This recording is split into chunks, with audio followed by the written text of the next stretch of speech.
টি-20 বিশ্বকাপের আগে বেশ অস্বস্তিতে অস্ট্রেলিয়া ক্রিকেট দল। বিশ্বকাপের প্রস্তুতি সিরিজে পাকিস্তানের কাছে হোয়াইট ওয়াশ নতুন করে ভাবাচ্ছে তাসমান সাগর পারের দলটাকে। বিশ্বকাপ প্রস্তুতি ভালো না হলেও মনোবল হারাচ্ছে না অস্ট্রেলিয়া। গত বিশ্বকাপ আসরে সুপার 8 থেকে ছিটকে গেল। এবার অস্ট্রেলিয়াকে নিয়ে বড় স্বপ্ন দেখছেন অস্ট্রেলিয়ার সাবেক বিশ্বকাপ জয়ী অধিনায়ক রিকি পন্টিং। কন্ডিশনের কারণে ভারতকে ফেভারিট মানলেও অস্ট্রেলিয়াকে নিয়েও আশাবাদী তিনি। আপনি স্কোয়াডের দিকে তাকালে দেখবেন তাদের জয়ের সুযোগ অন্যদের মতোই উজ্জ্বল। কন্ডিশন ও প্রতিভার বিচারে ভারত হয়তো শুরুতেই কিছুটা এগিয়ে থাকবে। তাদের অনেক ভালো ক্রিকেটার আছে, তাদের হারানো সহজ হবে না। তবে আমার বিশ্বাস অস্ট্রেলিয়া অন্তত সেমিফাইনাল খেলবে।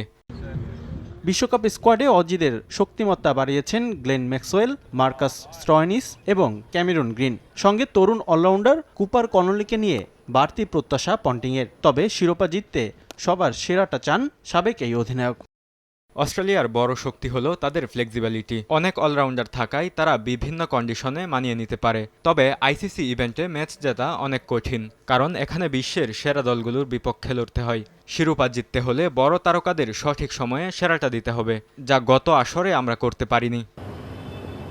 অস্ট্রেলিয়ার বড় দুশ্চিন্তার কারণ ইনজুরি সমস্যা। নিয়মিত অধিনায়ক প্যাট কামিন্স ইনজুরির কারণে স্কোয়াড থেকে ছিটকে গেছেন। তার পরিবর্তে সুযোগ পেয়েছেন বাঁহাতি পেসার বেন ডোয়ার সুইস। আপাতত ইনজুরির দুশ্চিন্তাই চ্যালেঞ্জ হিসেবে দেখছেন পন্টিং। অস্ট্রেলিয়া দলে কিছুটা পরিবর্তন চলছে, তবে খুব নাটকীয় কিছু হচ্ছে না। যে স্কোয়াড তারা ঘোষণা করেছে সেখানে অভিজ্ঞ অনেকেই আছেন। এই মুহূর্তে কয়েকজন ইনজুরিতে আছেন, আবার অনেকে চোট থেকে ফিরেছেন। এই মুহূর্তে এটাই তাদের দুশ্চিন্তার কারণ।